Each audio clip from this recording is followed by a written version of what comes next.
Hey, welcome back to the Krabby Dice. Today we're going to be looking at the game Strasbourg, which is a auction game from Stefan Feld. So the theme to this game is we're in charge of a family. We're going to be sending out our family members to the various guilds around the city to try to score the most points possible. Alright, this is going to be the setup and rules video. Click on the link below for my review and playthrough. And like usual, before we start, please like, subscribe, and comment on my YouTube channel. That'll be fantastic. Let's get started. Alright, the setup to this game is very simple. You're going to put out your game board. What I like to do is dump all the money in one corner there and all the guild tiles in the other corner here. You're also going to have these privileged tiles, just lay them close by. Alright, you're going to have these 5 sort of round trackers, and they're sort of different. Just shuffle them and put them out randomly over here. You're going to put the purple piece on the starting space over here. This is going to keep track of our rounds and what phase we're in. You're going to have these 5 edifice tokens. Just shuffle them randomly and place them at the bottom of the board. Finally, what I like to do is, these are called chapels. You get 5 of them. I like to just put them on the board directly. You can leave them on the side if you don't really want to do that. Finally, after you figure out who first player is, you're going to put their token on the nobility guild, and second player is going to put theirs on the church guild over there. Finally, for the players, keep this simple. They're each going to get their own deck of cards. They're going to get their 15 family members. Everyone's going to start with $5. Give out the first player the purple pawn. You're going to give out each player 5 of these secret objectives. Okay, and you're almost ready to go. Okay, the last thing you're going to do is before the game starts, you're going to look through your objectives, and you must keep at least 1, but you can keep up to 5. All right. What you really need to know is that if you fulfill the goal, you'll score the points that are on the card, but for every goal that you don't fulfill, you'll lose 3 points. And that's pretty much it for setup. Let's go to rules.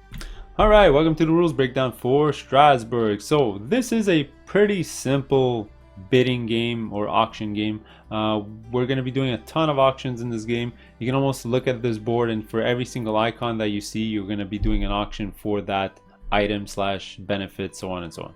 Okay, what makes this game also unique is we're going to be using our cards for bids. We're not actually using our money. Money is a resource we can get to send our family members into the city, but we're not going to be using money for bidding, just our cards.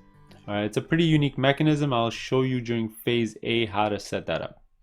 Okay, overall the game's going to last 5 different rounds. Each of these boards sort of indicate a round, and each round is made up in the same 3 phases. So the first phase, which I mentioned, is preparation of your cards for bidding.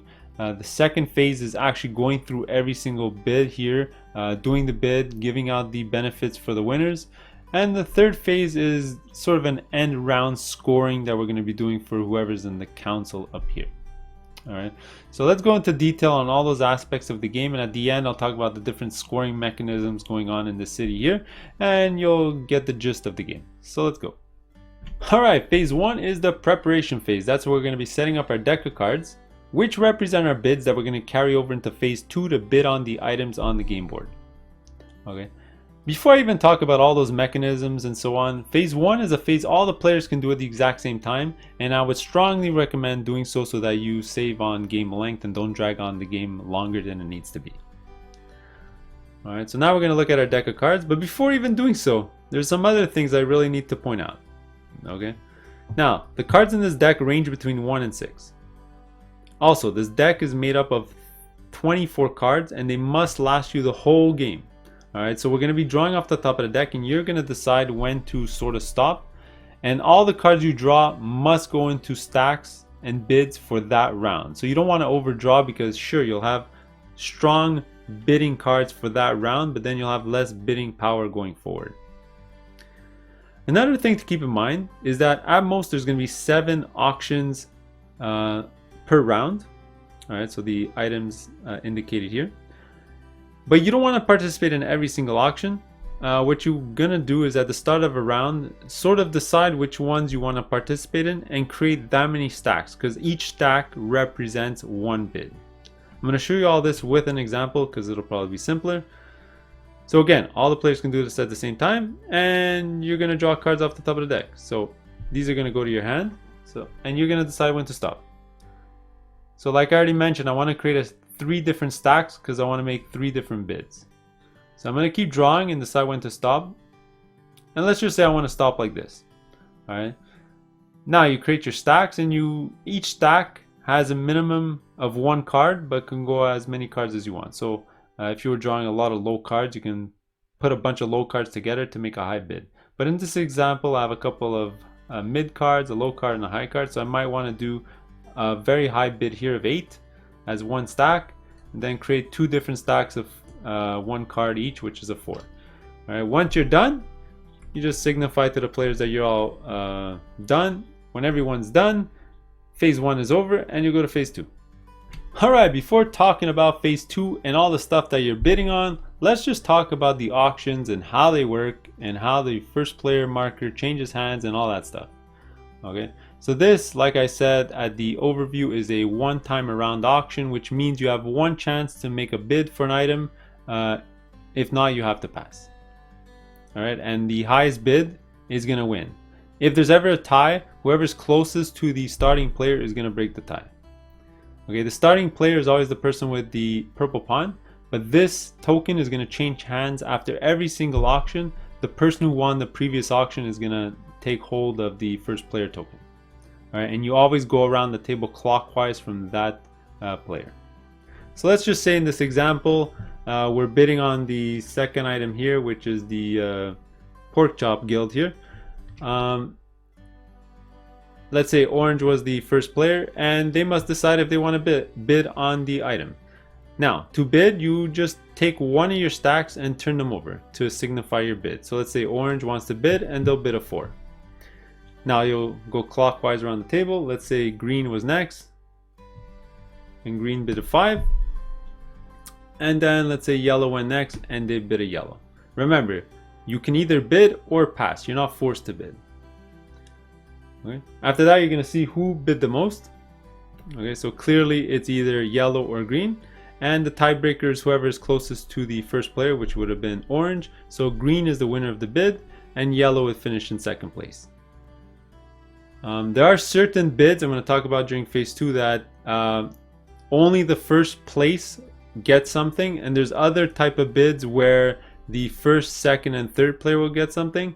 In a 3-player game, there are some special rules where only the first and second player will get a benefit, but I'll talk about that during the phase 2 stuff. But this is how the auction works. Now, a very, very, very important rule. If you make a bid and you don't win anything, so let's say it's one of the auctions where only the first player wins, so let's say green wins, all the other players can return one of their cards from that stack back to the bottom of their deck. So what orange would be able to do is take this one card and put it back underneath their deck for use later on in the game. All right, that's a great mechanism to cycle back your cards so you don't lose any bids or high cards for high bids later in the game. And yellow would do the same thing if this was an auction where only the highest bid will gain something. All right, and that's what would happen. We're gonna give the first player marker to green. Then we're going to move this down, and then we're going to bid on the next thing. So green's going to make the first bid. If you win something from a bid, whatever you used to bid on that item, you can throw those cards into the box because they've been used and you won't see those cards again.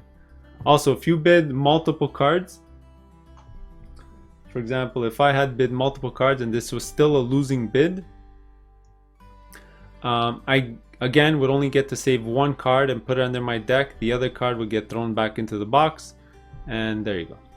So now let's go into phase 2 and talk about all the stuff that we're bidding on. Alright, so phase 2 is the action/auction phase of the game. Alright, so we're going to be doing auctions and actions from, I guess, action A through I, and that'll end the phase. Okay, now there's different types of auctions that are going on here. Well, not really, it's just the different types of winners, and I'll go through them one at a time and explain to you the winners and what they get out of it. Okay, so the first one here, okay, this is an auction for the seats for the nobility and the church. Okay, so for this auction, very important, you're only gonna have 2 winners: the person who bid the most and the person who bid the second most. Anyone else, like I mentioned in the previous section, gets to take their card and put it back under their deck. Okay. Whoever bid the most is going to put their token in the nobility seat, kicking out anyone else that was there. And whoever bid the second most is going to kick out the person in the church seat and put their token there. Now, I'm going to get to it later, but those seats will sort of dictate what's going to happen in action H and I. I'll get back to it later. All right, next we'll talk about any of the auctions that are of the color-coded style. So these are the guilds. The guilds you can tell by their tokens here or the colored icons in the council over here. So anything but the money bag symbol, basically. And the way these auctions work is the first place bid is going to get 3 benefits. The second place bid is going to get 2 benefits. And the third place bid is going to get 1 benefit. Okay. Anyone else is going to get nothing, and again, take a card and put it back under the deck. All right, so the 3 benefits for first place is A, put your token out in the council, kicking out anyone else that was there. So you're going to put it in the same council for the actual bid. So here would be the red one. So I'm going to put him in the red council space. The second benefit is you're going to take the token representing that council space. So you're going to get the red token and put it behind your shield. Third benefit is you can place a family member anywhere in the red sector of the city, because it is the red guild, by paying the cost of that spot. So the cost is in the top left, and let's say I want to put him here. It'll cost me 2 coins into the general supply, and then I'll get to put a family member there. Now, if you finished in second place, you're going to get the same 2 benefits as the first place. The benefit you don't get is placing your token out into the council on top. So you're going to get a token, and you're going to get to put your family member out into the city by paying the money. Now, if you finish third, you get 1 benefit. So you get to choose whether you want to take the token or whether you want to place a family member out into the city. Okay, you don't get both like in second place. You have to choose. Okay, so that's going to be the same again. I'm going to reiterate for the red, the yellows, the browns, the blues, and the greens that you see on this board. All right, so as you move down, those ones work the exact same way. The other type of auction here is for the money bag signs. These are the merchant auctions. For these type of auctions, only the first or highest bid is going to get a benefit. Okay, everyone else, like usual, take one of your cards that you bid, put it underneath your deck. Okay, and the benefit for the merchant is you get to sell as many of these tokens as you like from your supply, put them back into the general supply, and you're going to make money equal to the printed cost on the top right. So if you sell a blue and a red, you'll make $7 from the general supply and add it to your personal supply. Okay. All the money symbols work exactly the same way, except for the G1 on every single round. In this one, you're gonna trigger just like you would a regular merchant benefit, so selling your tokens, but you also get to put a family member out into the council on the merchant spot here. It's the same iconography as the council. After you're done all those auctions, so those 7, you're going to do the H action, which is the placing of the chapel.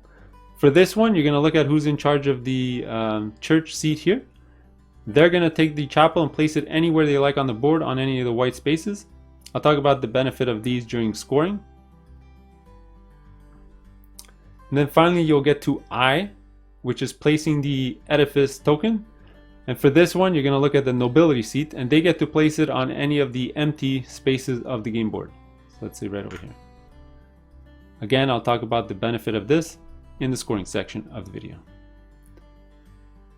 After performing step I, you're going to go down to phase 3. All right, small clarification. If you are playing 3 players, the benefits for the guild auctions are going to differ slightly. First, you're only going to have 2 winners. All right, so the 2 highest bids. The first highest bid is going to be the same benefits that you usually get: a seat in the council, one of the tokens, and place your family somewhere in the city by paying the cost. But the second highest bid is going to choose between taking a token and placing a member into the city. The second clarification I forgot to mention is when placing family members in the city, they must go into an empty space. Players can't share the same space on the board. Alright, and finally we get to phase 3, which is the council phase, which is just a end game scoring thing that we need to take care of at the end of the round. Alright, so what we're going to do is everyone's going to score points equal to the amount of family members they have in the council. So in this example, green and yellow would score 3, and orange would score 2. The second thing you're going to do is whoever has the most family members up there is going to also take a privilege token.